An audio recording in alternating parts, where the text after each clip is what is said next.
This week on State Champs, for the first time in Michigan history, it's championship week in both boys and girls basketball, and we got all the action.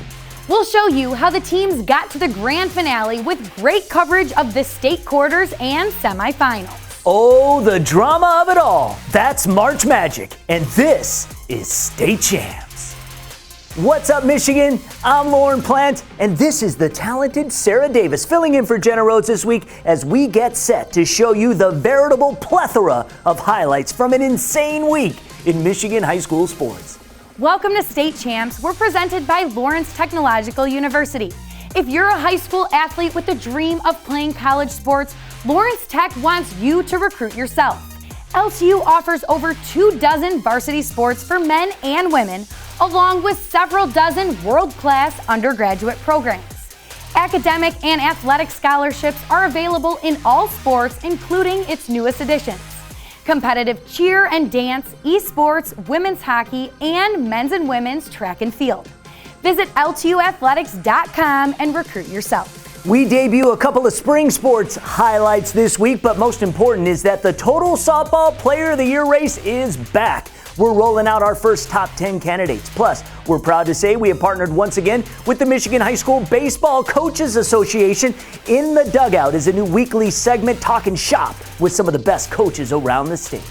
So much show this week. Let's not waste any more time. We've had some incredible state quarterfinal games, both in boys and girls basketball. It's time for tip-off.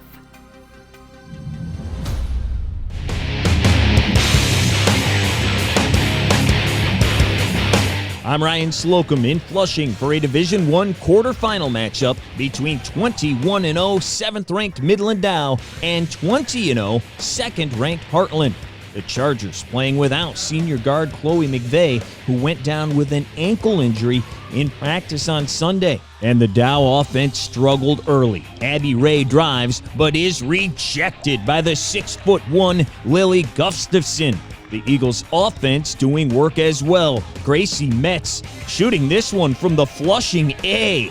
Heartland led it 11-5 after one, but the second quarter was a completely different story. Alexa Kolnitis with a quick trigger. She knocked down a pair of triples during a 14-0 Dow run. Then it's Jada Garner spotting up for another three. The Chargers held Heartland scoreless until the 28-second mark of the quarter and took a 19-13 lead at the break. Dow went up 9 in the third before the Eagles turned things around. It's Lily on the block for the hook. Couple of trips later, skip pass to Leah Lappin on the wing for three, and just like that, we've got a brand new game tied at 26. Dow comes right back at him. It's Garner through the paint for the left-handed finger roll. The senior scored 14, and Dow would then charge ahead in the fourth. Kolnitis with the dream shake for two of her team-high 18 points. That part of the 14-4 fourth quarter. Ray then puts it out of reach with yet another triple. Midland Dow beats Heartland 42-32 to advance to the Breslin Center and the Final Four for the first time in school history.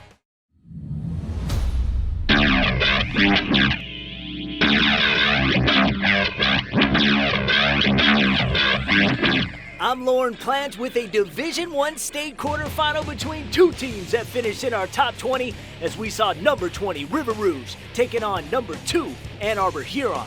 Two marquee players in this one, the Mr. Basketball finalist Legend Jeter, and although he didn't make the final cut, one of the top seniors period, Julia Lewis. The River Rats came in 18-0 and proficient from beyond the arc. The William and Mary commit Lewis looking to set the tone, dialing it up from long distance. At the onset, looked like this one could turn into a track meet. Jalen Holly surveying his options. Dishes to Keyshawn Devlin. He hits from behind the long line, one of the best shooters in the state. But this soon turned into a defensive battle. A lot of the River Rat attention naturally on Legend Jeter, the double team, and Jeter with a dart inside to Carvon Stigall, who gets it done like he does on the gridiron. Then, We had Devin Womack going strong to the rack, rejected by Jeter. Ball distributed to the junior Holly. He'll take it to the tin. Panthers led 9-8 after one. Second quarter, and Womack going to return the favor like a thief in the night. He'll pick it up and take it the opposite way. The Lake Superior State commit, no fear, finds a way to find the twine. Rats got contributions from a variety of the starting five. Brandon Rawls, the Saginaw Valley State football signee, getting creative. It remained a 1-point game. The lead grew to 3 by the break. Tyson Edmondson added a circle on the score sheet. In the paint, the floater falls. In a low-scoring affair, it was 17-14 Huron into the locker room. Hey, listen here. This is what we've been doing for the last couple of games. Figure it out, see what's going on. Third quarter, make our adjustments. Everybody take a deep breath. Relax. All right? We make our adjustments and everything's gonna be all right. Panthers came out patient on the perimeter, searching for their spot. D'Avion Price on the dribble drive. The Port Huron transfer shot hits over the outstretched arms of Kingsley Perkins. But the River Rats' lead began to grow. The Lake Superior State commit Edmondson drops the 3-ball. Huron led 25-16 midway through the third. This was a really good second half by the River Rats. Outside, inside, it was all working. Rawls in the paint, give them another bucket. But let's be clear, the game's most outstanding player, Julian Lewis, swinging at baseline and finishing with the two-handed flush. It was 29-24 in favor of Huron after 3. In the fourth, both teams battling as it's win or go home. A falling Rawls able to tip the ball to Womack. Devin knows what to do, give it to Lewis. Automatic. Lewis led all scorers with 18 points. The Ann Arbor Huron lead now at 10 with just under 5 minutes to go. Jeter was held scoreless until late in the game, desperate to keep his team within striking distance. The 6'8 Providence signee with 2 of his 5 points delivered here. But this was the night of the River Rats. Womack hammered home the final nail with a beautiful move and finish inside. Ann Arbor Huron advances to the Final Four. They defeat River Rouge 44-34.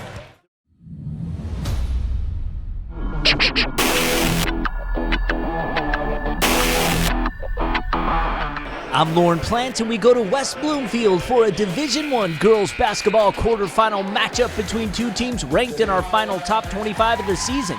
Number 10, Detroit Renaissance versus number 23, L'Anse Creuse North. Renaissance came in hot, knocking off number 22 Grosse Pointe South and number 21 Farmington Hills Mercy in back-to-back contests. Off the turnover and in transition, Christian Sanders kicks to Micaiah Finley in the deep corner, 3-ball, side pocket. L'Anse Creuse North, 19-0. Olivia Chadwick outlets to Jakaya Mack, bounce pass to Kelsey Duffy for 2. Kylie Davis serves it up from downtown, 20-18 Phoenix. Renaissance building on their success outside in the second. The 6'2 Dayton signee Shannon Wheeler showing her range, ring the triple. Wheeler led the Phoenix with 21 points on the night. Crusaders looking to keep things close before the break. Kelsey Duffy dishes to Michaela Downs. The drive, the step back Jay. Phoenix up 2 at the break. Renaissance took on several ranked opponents this season, 11-4 coming in, but battle-tested. Natalie Streeter, the rejection. Phoenix on the move again. Kaylee Davis with the slight hesitation, weaves between the trees for the bucket. Davis with a 16-point effort. Crusaders retort off the rebound. Bella Stout finds Brooke Daniels on the fast break. She gets the lay-in to go. Daniels had a game-high 24 points. However, Phoenix employed a stout defense, took a 19-point lead heading into the fourth. Despite Renaissance's big lead, Crusaders were able to cut a bit into the deficit as Mack pushes the pace, finds Duffy for 2. She had 22 on the evening. But Renaissance finished the night strong. Nika Dorsey drives the paint, gets the 2 to fall. Renaissance is off to the Final Four, 74-64 the final.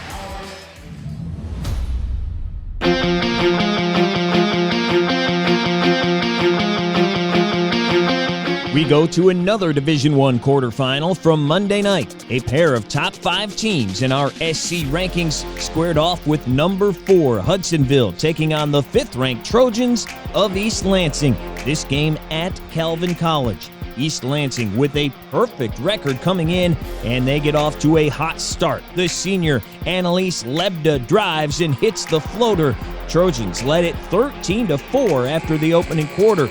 Hudsonville responds in the second. Good ball movement. It's the sophomore Maddie Petruels knocking down the triple try. The Eagles down just one, 17-16 at the half. And Hudsonville continues to light it up to start the second half. The junior Tubergen buries it from the outside. Then moments later, it's Tubergen again, this time from NBA range. Eagles now up 22-17. Back come the Trojans. Corinne Jones drives baseline and lays it in. East Lansing then working in transition. The senior Brenaya Lane takes it all the way for the deuce. Hudsonville still up 34-29 after 3, and it would stay that way in the fourth. The Eagles continue to dominate from the outside. Petruels string music in the corner as Hudsonville goes on to win 56-42. Last thing. We gotta go have fun. Yes, sir. Hey, look, y'all. Orchard Lake St. Mary's coming into the Division I quarterfinals, ranked number 1 in the state, having won 27 straight over the past 2 seasons, including 2 wins over their opponent in this one, a Grand Blanc team in the quarters for the first time in 68 years. I'm Greg Molson with the highlights, and it's the Bobcats coming out hot, led by their sophomore point guard R.J. Taylor. The Cats jumping out to a 7-point lead in the first. The Eaglets fight back. Jack Crichton drives for the score. Then in the second, it's Kareem Rozier pulling up for 3, giving St. Mary's the lead 16-14. But it would not last long as Ty Rogers answers, spinning and scoring on the circus shot. Grand Blanc led it 26-22 at halftime. The Eaglets open the third, getting it inside to Peter Nawake for the power flush. But again, Ty Rogers has an answer at the other end. Check him out off the out-of-bounds play. Grand Blanc holding on to the lead and adding to it. Taylor with another triple. He scored 16 on the night. And the Bobcats pull away in the fourth. It's Rogers for the basket and 1. He scored 17, and GB led it by 13 with just 2:28 to play. But they had a hard time putting it away, throwing it away, and missing some key free throws, allowing the Eaglets to fight back. Kareem Rozier hitting for 3 of his 17, cutting the lead to just 3 with 6 seconds to play. St. Mary's then gets the ball back after a 5-second call on the Cats, giving the Eaglets a chance to tie it with another 3. But it's Taylor with the steal, and that does it. Grand Blanc holds on to win it 58-53. The Bobcats knock off the Eaglets and advance to the state semifinals for the first time since 1953.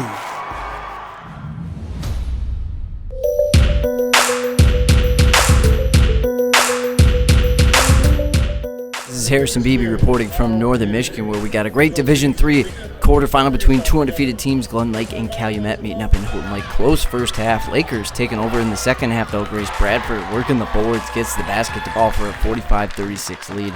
And Haley Helling missed the regionals with an injury. Back in this game, hits a corner 3, making it 50-38 Lakers midway through the third. Copper Kings didn't shy away, though. Ellie Jerf makes the 3 to get them within 7. Then Jana Lucas finds Lizzie Tarolo inside for the layup, and the whistle gets them within 3. Fourth quarter, we are tied. Not for long. Mary Beth Hallinan hits the 3-pointer to put the Lady Copper Kings up 59-56. Then Jerf aggressively driving in for the layup, gives them the 7-point lead. From there, they did the little things to hang on and win a great battle between the 2 undefeated programs, 73-69. Calumet moving on to the semifinals.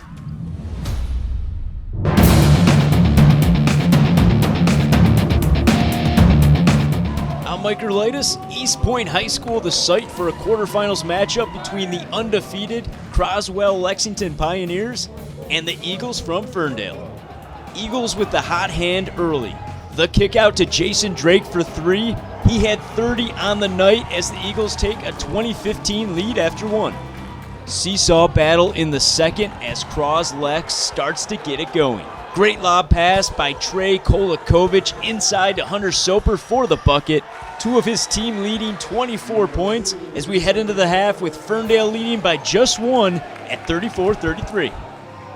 The Pioneers own the third quarter. Here's Soper returning the favor to Kolakovic. He drains the 3 ball. Croswell-Lexington sitting pretty after 3 quarters at 57-49. Closing minutes of the fourth, Pioneers with the ball up 3, but Ferndale gets the steal. Cameron Reed finishes and the foul. He made his free throw and we are all tied up at 60.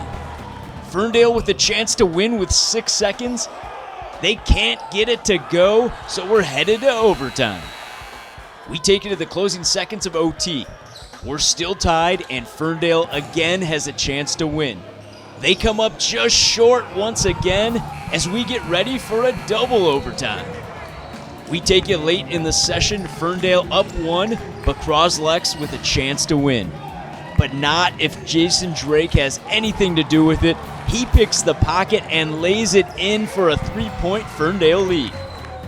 Pioneers down but not out. They get one last chance to tie. The 3 falls short. Eagles grab the rebound to seal it as Ferndale moves on to the semis, defeating Croswell-Lexington in dramatic fashion by a final score of 73-68.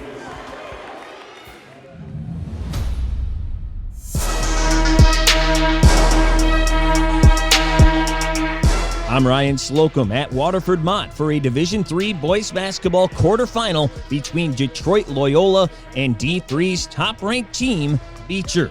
The Bulldogs came out red hot, taking a 7-point lead out of the gate. Amari Stevens lays it in, but the Bucks would come back and took an 8-point advantage at the half, where Beecher coach Mike Williams had this message for his team. When you win it, you don't think about losing.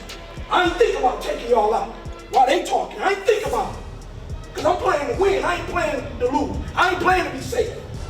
I'm playing to win the whole time. Keep that attitude. Attitude is going to determine this game. And that message came through loud and clear. Bucktown took over in the third. Robert Lee with the strong drive.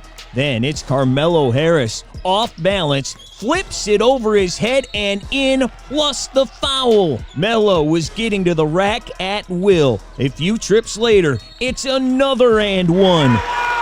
That's good for an 18-point lead. Stevens single-handedly keeping his team alive in the third. The sophomore too smooth with the turnaround J. Then in the fourth, Carryon Davis with the steal. He takes it all the way for the double clutch. That cuts the lead to 13. But that is when the Bucks Euro step back on the gas. Melo scored a team-high 29. And finally, on the break, the senior Keon Menefield puts on his jammies and says goodnight to Loyola. He scored 16 as Beecher wins 71-46 to advance to the Breslin Center for the 9th time since 2008.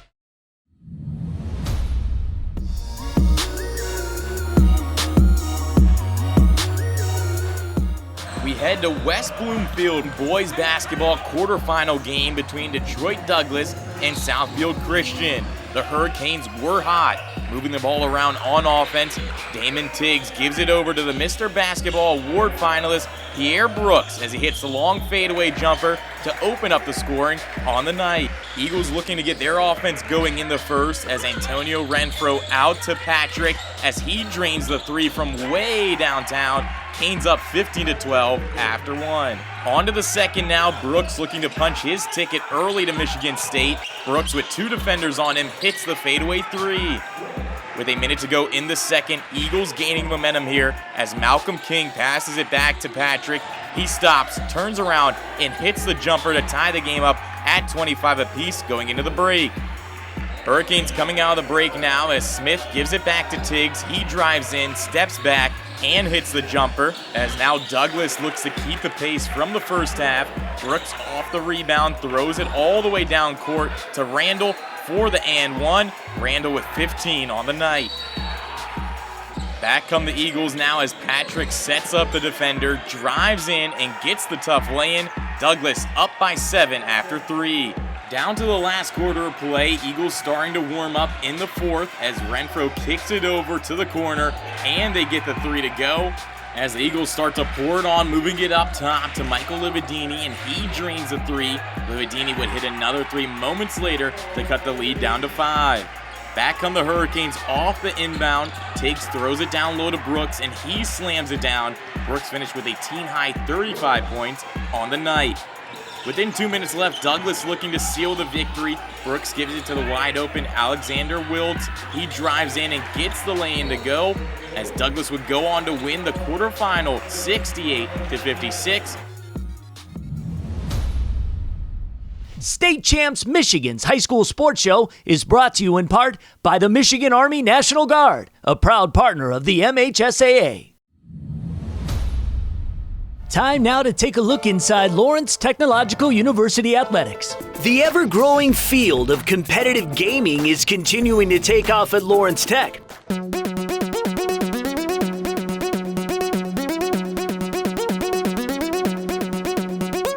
I got into playing games as a kid, and then as I got older, I wanted to get more competitive, so I started playing with some buddies and just playing randomly online against other people, against like challengers, which you just play for fun and keep track of your win and loss, and just kind of went off from there. Well, I originally came to LTU for hockey, which I'm on the team for that, and their engineering program is astounding. I was actually comparing it with another school, but I picked this one over its wealth in Michigan, and now I'm here for the LTU esports team too. What I'm really excited about this season is I've never actually played Overwatch competitively. I've played their ranked mode, but never for like a win-loss record or for anything else. Actually, I've only played in other games, so I'm pretty excited about that, and getting a group of guys or girls on the team and forming bonds and maybe even winning the whole thing this year. I'm looking forward to Mike playing. He's a leader. I think that's really why I brought him to be a part of the team.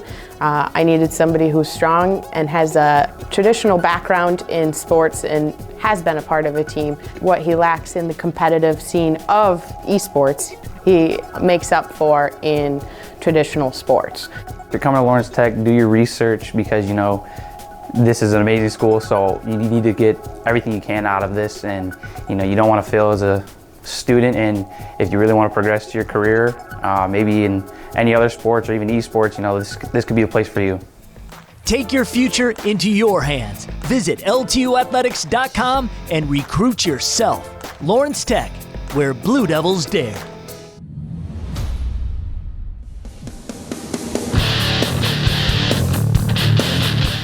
I'm Greg Molson at the Breslin Center for the Division I girls basketball semifinals. In the second game of the day, it was Midland Dow coming in at 22-0, taking on 21-1 Hudsonville.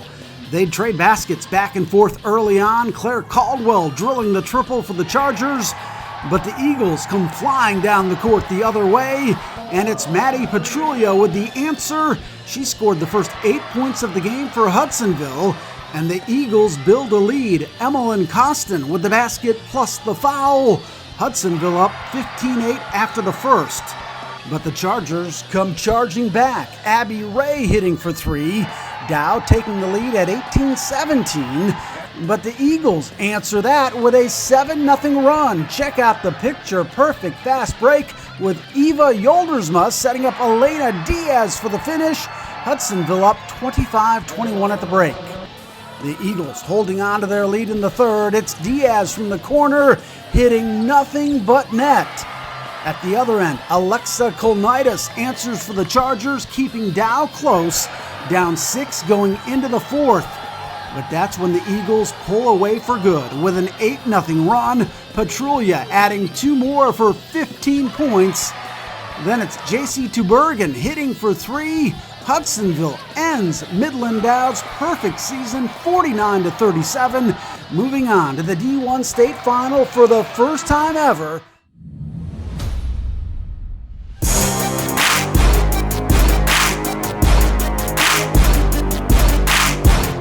Wayne Memorial taking on Detroit Renaissance in the first game in a rematch of a game earlier this season won by Renaissance. And the Phoenix jump on top in this one, led by the hot shooting of Micaiah Finley. She hit 3 threes and scored 11 points in the first, getting Renaissance out to a 21-8 lead. But the Zebras show their stripes in the second, led by Alana Michaud, the Minnesota commit, a huge force inside all day, set up by Lachelle Austin with a great feed there. Kylie Davis with a sign of things to come for Renaissance. Check out the stop and go, drive for the basket, and one. But Wayne Memorial closes the half with a 7-0 run. Lachelle Austin with the triple just before the buzzer, cutting the lead to just 1 at halftime. The Zebras then take the lead in the third, led by Michaud, running the floor here. She dominated in the paint with 29 points and 17 rebounds. She'd get plenty of help from Austin. She added 25 points, and Wayne Memorial led it by 11 early in the fourth. But that's when the 5'4" Kylie Davis comes up huge, taking over the game. She gets another and one. Then, with the Phoenix still down 5 with just 2.5 minutes to play, check out this sequence. Starting with the triple, the Phoenix then press, and Davis is the right person in the right place, right in position to take advantage of the turnover.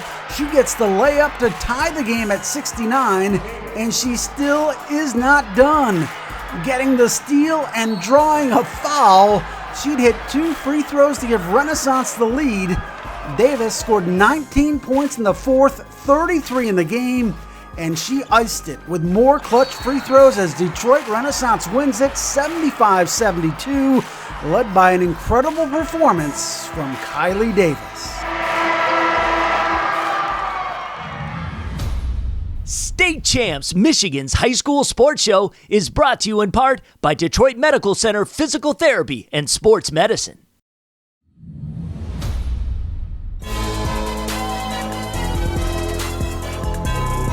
Hi, I'm Laura Ramus, and today on Game Changers, we're going to talk about strength training for runners.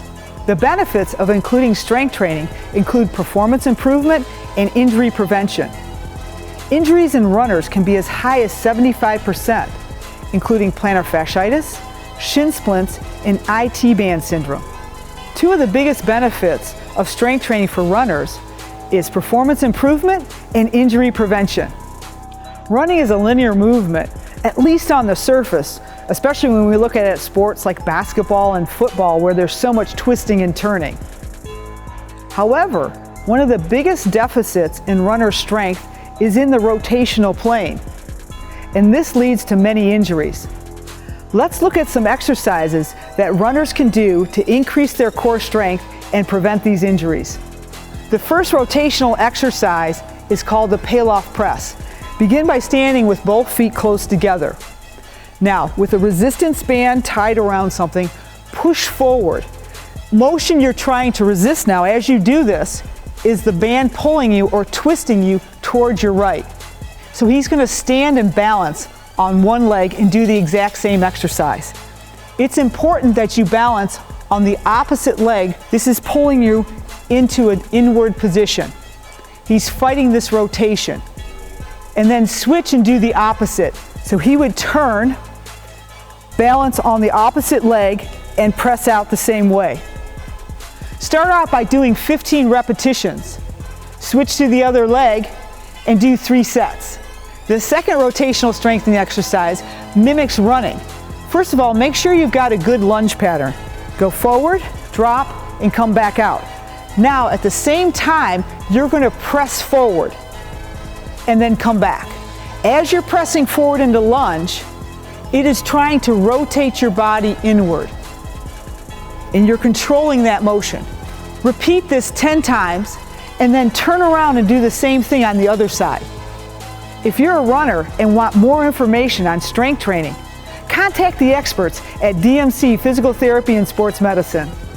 Do you have a sports injury, or are you just looking to take your game to the next level? Then go where the pros go. DMC Physical Therapy and Sports Medicine. For immediate care, call 313-910-9328 or visit dmc.org/gamechangers.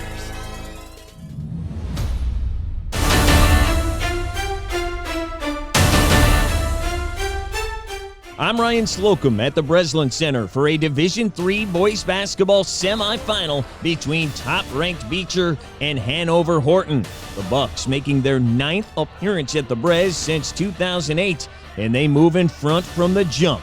Keon Penfield hitting them with the Tim Hardaway killer crossover and the Mark Jackson teardrop for a 4-point lead.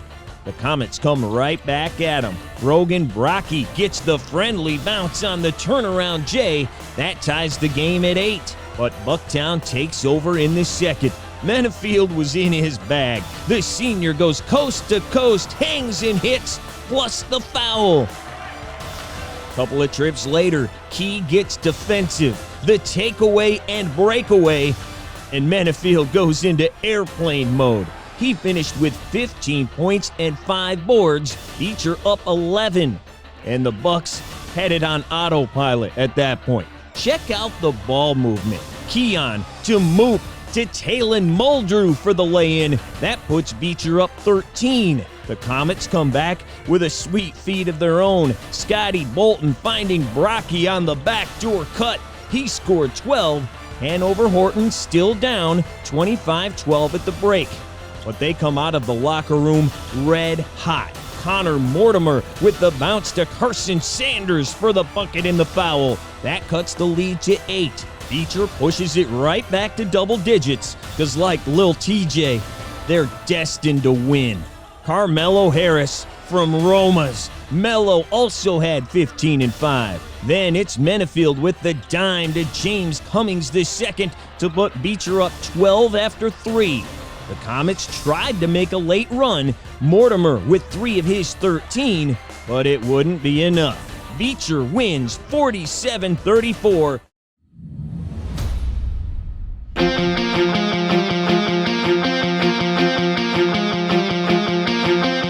I'm Ryan Slocum at the Breslin Center for a Division III boys basketball semifinal between 18-0 Iron Mountain and 19-1 Schoolcraft. This one went back and forth in the early going. Tyler DeGroot showing off that MJ fadeaway. Nothing but the bottom. The Eagles took a 4-point lead in the final seconds of the second, but that's when Foster Wonders shows why he's a Mr. Basketball finalist. The senior with the reverse off the high glass plus the foul. He'd missed the free throw, but that's okay because 3's better than 1 anyway. Wonders knocks down the triple. The Mountaineers led it 18-17 at the break. Schoolcraft fights back in the third. Bryce Vanderweer all alone underneath. He led the way with 15 points and 10 boards. The Eagles had a 6-point lead heading into the fourth, and they'd keep the pressure on. Tyreski gets to the cup, off balance, and still gets it to go. He scored 11, Schoolcraft up 8. But that's when the 8th wonder of the world turns it up again. Foster and 1. Couple of trips later, it's Wonders from Brody Hall. Sean Respert didn't used to hit him from that far out. Iron Mountain takes a 2-point lead. Then with a $1:14 to play, it's Jurgen Kleiman inside for the bucket and 1. That puts the Mountaineers up 4, but they couldn't hold on. Crazy sequence with 30 seconds to go. The Mountaineers get the steal, but then throw it away. Jonathan Abel lays it in, and they would go to overtime, tied at 42. And the OT was all Iron Mountain and Wonders. He had 34 points and 8 boards, leading the Mountaineers past Schoolcraft 54-50 to advance to their second straight state title game.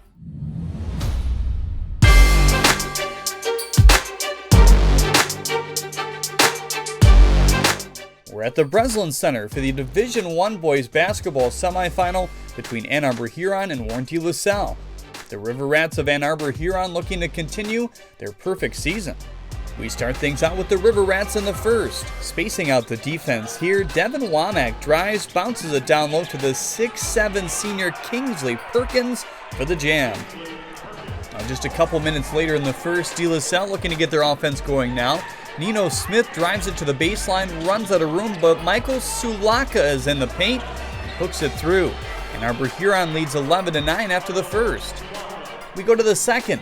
Pilot senior guard Lyndon Holder handles the ball here, finds some space, hesitates, and gets the double clutch to go. Holder led the Pilots with 18. Ann Arbor Huron looking to maintain their lead in the second. Julian Lewis sends it to senior Tyson Edmondson, who sinks the floater on the baseline. Huron was up 4 at the half. De La Salle trying to shift the momentum in the second half. Sophomore guard Nino Smith from up top drives and splits the defenders. Counted and one. Back charges Huron though, moving the ball in and out. Brandon Rawls chucks it to Tyson Edmondson, who drains the triple from deep. Edmondson finished with 4 threes and a team-high 18 points. Huron up 33-27 after the third. To the fourth we go with 3 minutes left. Some good ball movement again as Kingsley Perkins feeds the wide-open Brandon Rawls. He doesn't disappoint. As Ann Arbor Huron would finish the day strong with a final score of 55-39.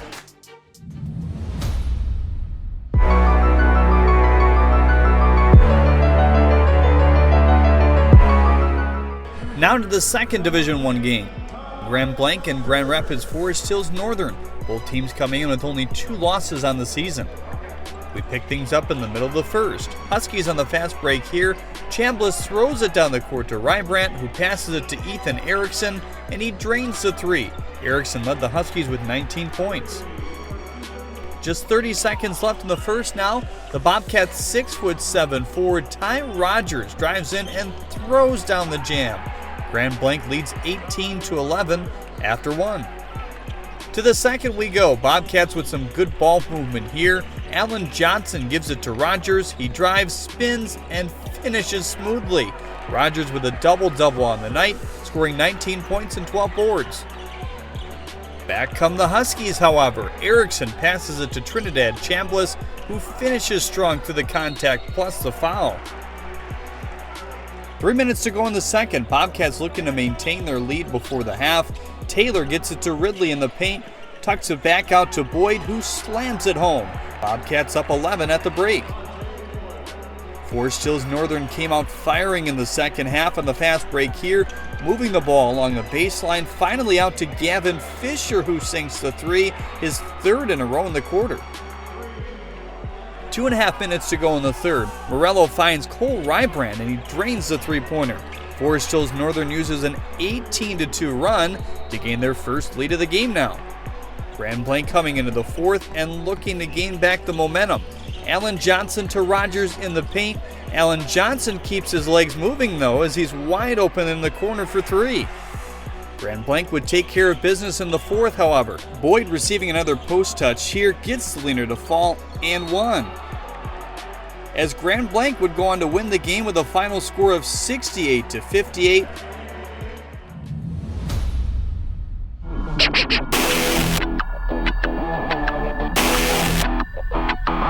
Also at Van Andel Arena, in Division 4, Tri-Unity Christian taking on Rudyard, and the defenders were playing well, led by who else? Junior guard Brady Titus. He hit a 3. He hit shots from all over. Tri-Unity Christian completely in control of this game. Aiden Decline stepping up and knocking down a 3 for the defenders as they start to pull away in the second half. And a little bit later on the fast break, it's Titus going all the way to the bucket, scores and gets fouled. Titus finished with 28 points to lead everybody. Tri-Unity Christian going to a 9th state championship game, knocking off Rudyard 61-43.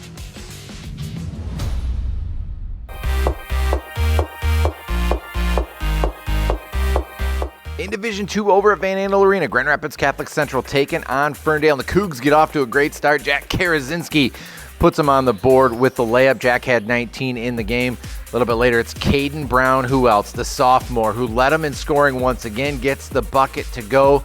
Cougars up at the half. Close game in the third, but they really turned it on. Part of a 28-0 run. Jordan Brooks has been clutch in this state tournament run. Grand Rapids Catholic Central knocks off Ferndale 81-55. The Cougs are going to the state championship game.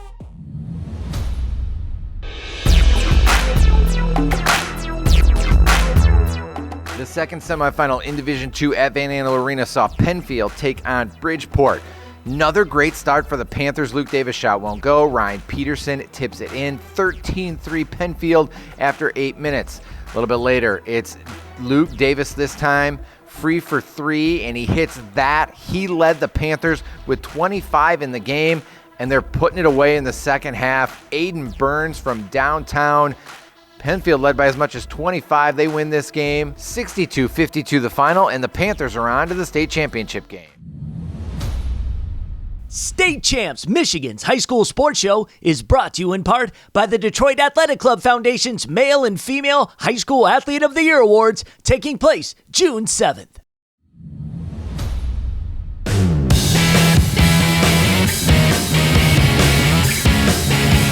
It is my pleasure to announce that we have a brand new 2-year partnership with the Michigan High School Baseball Coaches Association. And this spring, we have a weekly segment we're calling In the Dugout to celebrate the fact that the great game of baseball is back. Joining me today is the head coach at Grosse Pointe Woods University Liggett, Dan Cimini.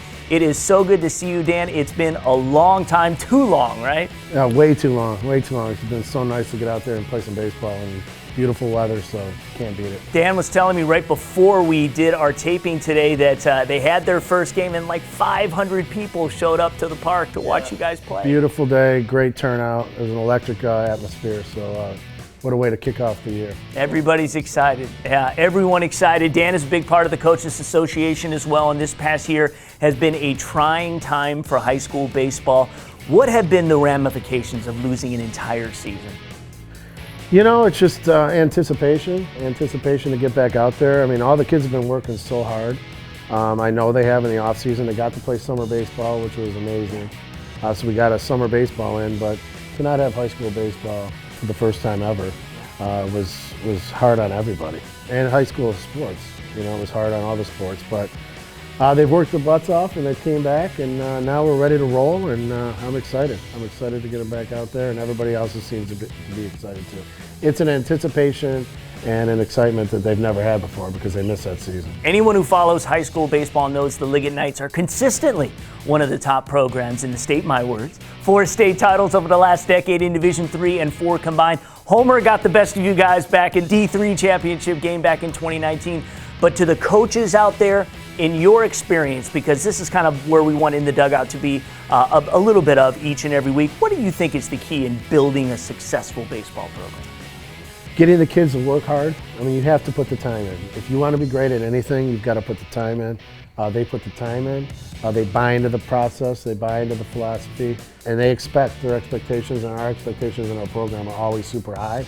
And when you shoot high, you're usually going to get some success out of it. So, how do you get them to buy in? Well, you got to be passionate. You got to love the game. You got to let them know how much you love them.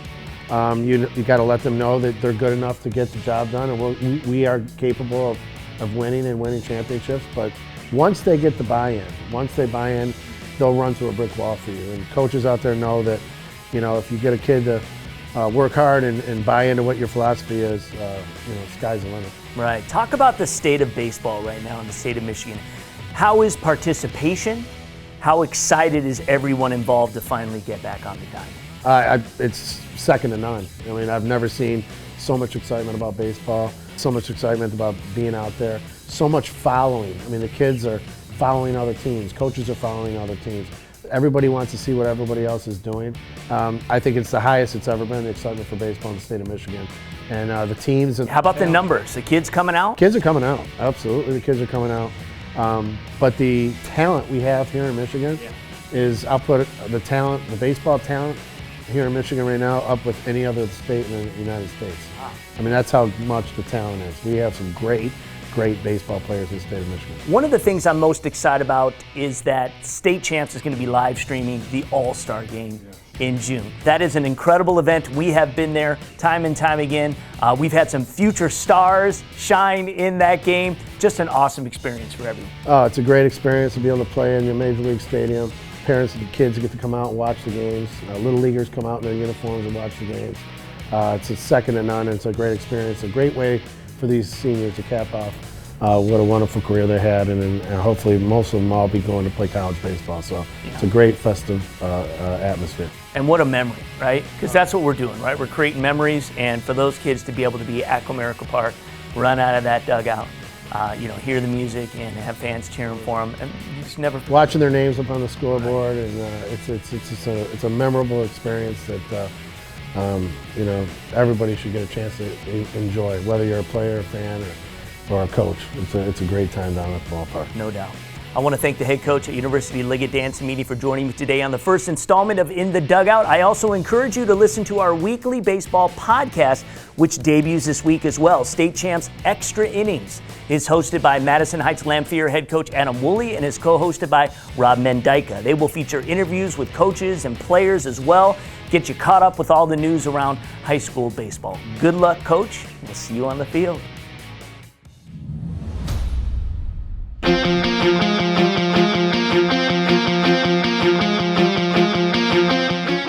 I'm Chuck Pellerito, and we're on the turf at the University of Liggett for some baseball action as the Knights are at home taking on the undefeated Orchard Lake St. Mary's Eaglets. Top of the first, and St. Mary's gets us going. Runners on first and second, nobody down for Nolan Schubert. He rips his shot right back up the box. That will score Jake Dresselhaus from second. Alex Mooney had to stop at second. Dresselhaus on first. Up comes Ike Irish. He drives this one opposite field for a 3-run blast. Eaglets jumped out to a 5-run lead in the first. Bottom half of the inning, and Jalen Purify on third after a single and 2 wild pitches. Ball 4 bounces to Joey Randazzo. Purify uses his speed to get home and cuts into that lead. Top of the second, Knights look to have a clean inning going with 2 outs, but Nolan Schubert takes it to left center for a homer, and it was back up to a 5-run lead. Bases full for St. Mary's with Brock Porter at the dish. He drives it right back up the middle. That scores Irish and Jack Crichton. Heading into the bottom of the second, it was an 8-1 lead for the Eaglets. Bottom of the third, and Liggett has a 2-out rally going. Reggie Sharp doubles to right center field. Up comes Matthew Green. He drives it to the power alley in left center for a 2-run shot that cuts the lead down to 5. Jump to bottom of the fifth. New pitcher for St. Mary's, Brandon Skorupski in with Reggie Sharp on first facing Green. Ripped down the left field line. That's going to bring in the speedy Sharp from first, putting Green on second with a double. Ryan Jones at the plate, swings on the second pitch he sees and lines it to left on 1 hop. Throw to the plate, just not able to get Green, and after 5, Liggett cut the lead down to 2. Top of the 6th, St. Mary's gets it going again. Alex Mooney leads it off with a single, then steals second and third, and is brought home off a single from Schubert. Courtesy runner Syrian Coffee on third with Jack Crichton up to bat. He rips a shot to left. Coffee comes in, and it was 10-6. St. Mary's would add 2 more in the 7th to win it 12-6 over the University of Liggett Knights to stay perfect on the early season. Hey,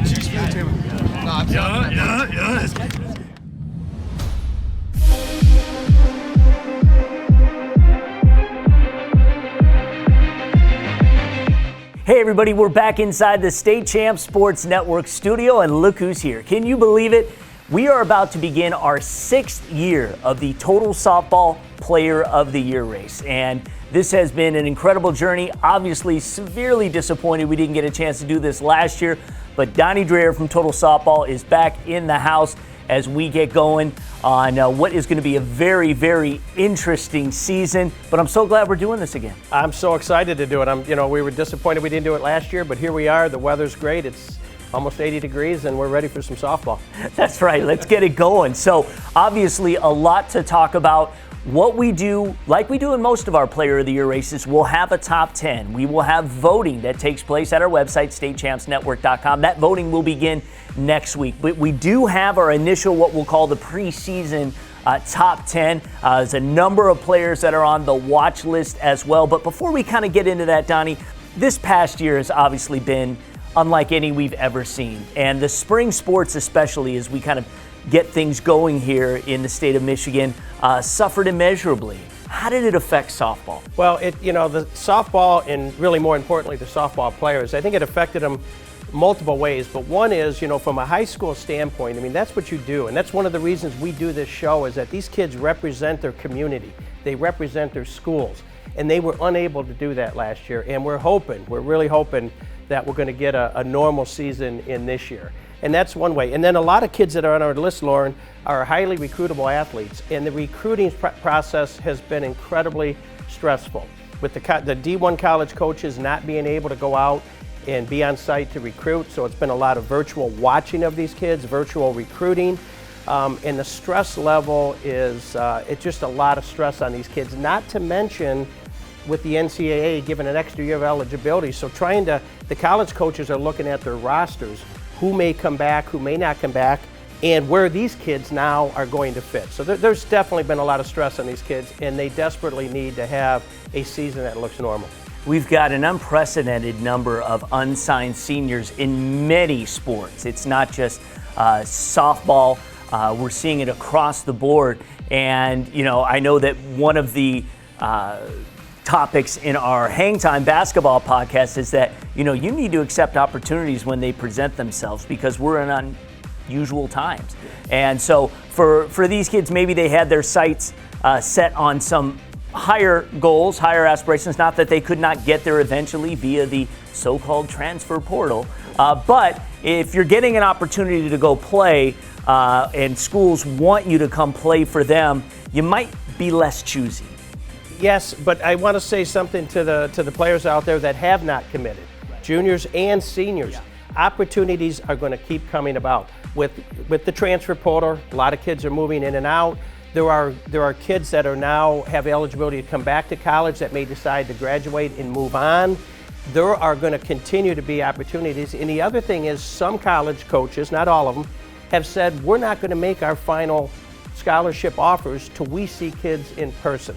So there are so many opportunities for the kids that have not committed yet. You just keep battling, you're going to find a great home. I love that. And what's great about what we do here in our Player of the Year race is we give exposure to a lot of kids. So you coaches out there, you can get kind of the handle on what some of the kids are doing here across the state of Michigan. Let's get into it. We have our top 10. You want to talk about a couple of the players on our list? Yeah, I'll start with Mandy Essman, a junior out of Gold Lake. And of course, if you recognize the name Essman, her sister Lorne was 2019 Gatorade Player of the Year and also Miss Softball, finished second in our contest. That's right. Mandy has really taken off in the last 18 months. Just watching this girl grow, she went from what I would say was not really a D1 prospect to a Power 5 D1 prospect. In fact, she recently verbally committed to Michigan State University. Mandy is an incredible, valuable player. Not only is she a power hitter from the left-hand side, which I told Lauren, watch out, your sister's going to end up better than you.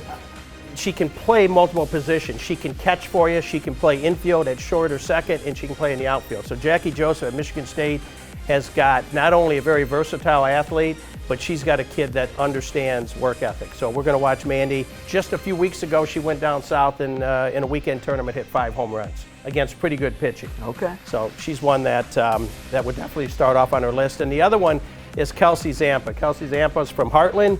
She's committed to Duke University, which, by the way, has now moved up the charts to number 16 on D1. Kelsey Zampa is that prototypical 5-tool player. So hits with power, hits with average. She's got tremendous speed that benefits her both offensively and defensively. She's got a cannon for an arm, and she's a highlight reel in the outfield. She just loves to leave her feet and dive for the ball. So she's going to do great things for Marissa Young at the next level at Duke. Last thing I want to say is, again, voting will begin next week, so we'll get more into the particulars on who you can vote for, as well as the criteria and all that go involved. But what I want to encourage you to do to check out every week, something brand new here on the network, is the new State Champs Swing Away podcast. So we had quite an interesting race to kind of figure out what we were going to name it, but Swing Away is what we're doing. Jenna Rose and Donnie Dreyer, along with Brian Chitterster, hopefully as much as he can from College Bound Jocks, are going to kind of break down what's happening in the softball season every week. They're going to get really deep on Player of the Year race, not only candidates but hopefuls. They've got watch lists like 30 deep. So, they're going to shout out a lot of names, talk about a lot of players. Obviously, this year will probably be the most, and I say this affectionately, chaotic race we've had since we've done this for the past 5 years, just because, again, players are going to play themselves in, and some, unfortunately, might play themselves out. But regardless, you'll get updated every week, both here in the Player of the Year race and on the State Champs Swing Away podcast, which, of course, we recommend using the Spreaker app. Just search State Champs Network, and all of our podcasts are there. So in the spring, we also have baseball and lacrosse going. So, Donnie, this is great. Look forward to seeing you each and every week, and let's get after it.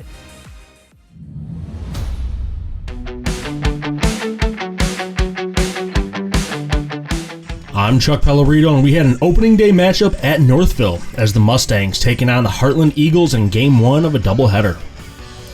Kylie Swierkos on the bump for the Eagles, and she had herself a day, picking up 2 strikeouts in the first inning, keeping the Mustangs off the bases.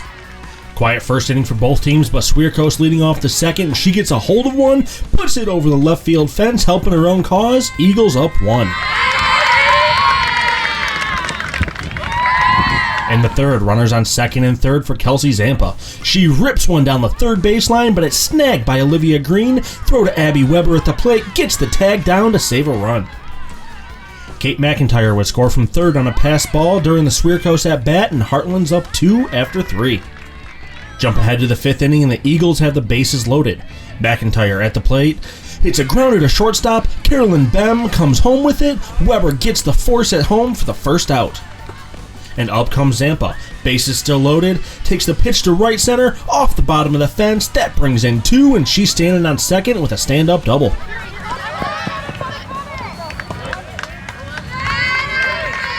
On deck was Delaney Roberson with runners on second and third. She'll deliver a one-out base knock over shortstop's head. That'll score McIntyre, and Heartland up 5 after 5. Move ahead to the 7th, and Eagles add an insurance run. Zampa on second after a walk and stolen base. Robeson delivers another single just past second base. Zampa scores with ease, and it was now a 6-0 game. And Swierkos still dealing in the 7th. She had 16 strikeouts on the day, ends the game with 2 more, as Heartland goes on to take Game 1 over Northville by a final score of 6-0.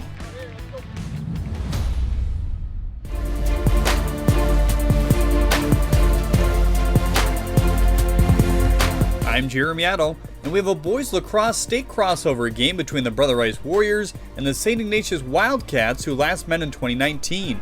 Rice won at 18-8 on their way to an undefeated season and another state championship.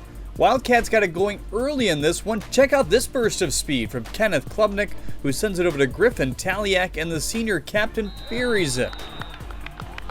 Zach Rivers losing the handle on this one, picked up by Connor Grace, who takes it the length of the field, passing it over to Kyle Geary, and turns and rips it into the back of the net, giving the Wildcats a 3-0 lead with just under 8 minutes to play in the first. Rice would get on the board a few minutes later. Luke Dudley controlling it behind the net, slides it in front, and lets loose on this one. Then Sam Klein able to pick off a St. Ignatius pass, beelines it for the net, and somehow gets off a perfect shot despite the contact. After the first, it was 3-2 Wildcats. Ignatius came out attacking in the second. Andrew Weinacher with the quick give to Taliak, and he doesn't disappoint. St. Ignatius now took a 4-2 lead. The Warriors wouldn't waste any time getting back on the board. Pull out the radar gun for this shot as Connor Borowitz buries it to the top shelf, slimming the deficit to 1 again. Late stages of the second, and St. Ignatius already adding a goal before Luciano Iacovoni fights through traffic and contact to get his first of the game as the Wildcats took a 6-3 lead into the break. Matthew Kempton would get this quick strike out of halftime off the bounce from a tough angle as well to take a 7-3 lead. It was a game of parity. On the other end, Borowitz running at the net. He fires a bounce shot that tucks under the goalie's stick, and it's quickly 7-4 now. Each team would add one more goal in the third and the fourth. Great teamwork here from Klubnik and Weinacher. Klubnik comes up from behind the net, passes it across the crease to Weinacher, who makes it 9-5. The Warriors would end up adding two more, but it wasn't enough as St. Ignatius wins it 9-7 over Brother Rice.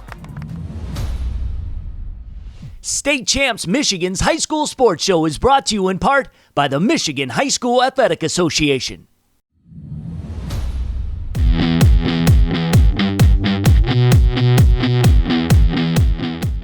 The MHSAA is looking for 8 members of the class of 2023 to join the Student Advisory Council. Applications are being accepted through April 28th. The council provides feedback on issues impacting educational athletics from a student's perspective and is an invaluable part of what we do. The 8 new members will join 8 members from the class of 2022 to make up the 16-person council. Candidates should show a history of leadership on athletic teams, participation in other extracurricular activities, have at least a 3.0 grade point average, and have ideas on how to promote positive sportsmanship and proper perspective for educational athletics. This is a great opportunity to work with student athletes from all over the state. To apply and for more information, visit us at our website, MHSAA.com. What an incredible show this week, guys. Shout out to the entire State Champs Michigan team that filmed all of the incredible footage. We have an incredible crew. And next week, keep an eye out for the new State Champs at the state finals. 2 shows dedicated to all the highlights happening at the boys and girls basketball championships. The show will be available on the State Champs app, our website, and on all State Champs Michigan socials. I also want to announce 3 new weekly Michigan high school sports podcasts. State Champs Swing Away is the only weekly high school softball podcast in the state. Tune in Fridays as host Jenna Rose, along with Total Softball's Donnie Dreher and college-bound jocks Brian Chittister, give you the skinny on everything softball.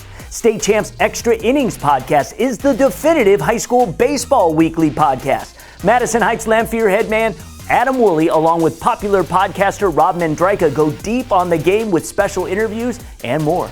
Extra Innings drops on Wednesdays. And finally, State Champs Face-Off is all about the great game of lacrosse starting next week. Sean Belizean steps into the podcast studio with updates, interviews, and more. The easiest way to listen to the State Champs Podcast Network is by going to Spreaker.com and search State Champs Network.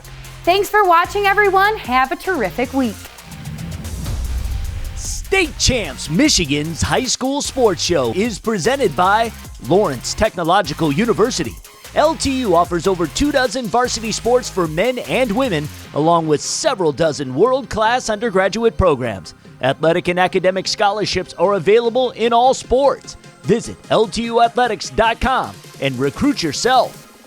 Also brought to you by the Michigan High School Athletic Association, promoting the value and values of educational athletics.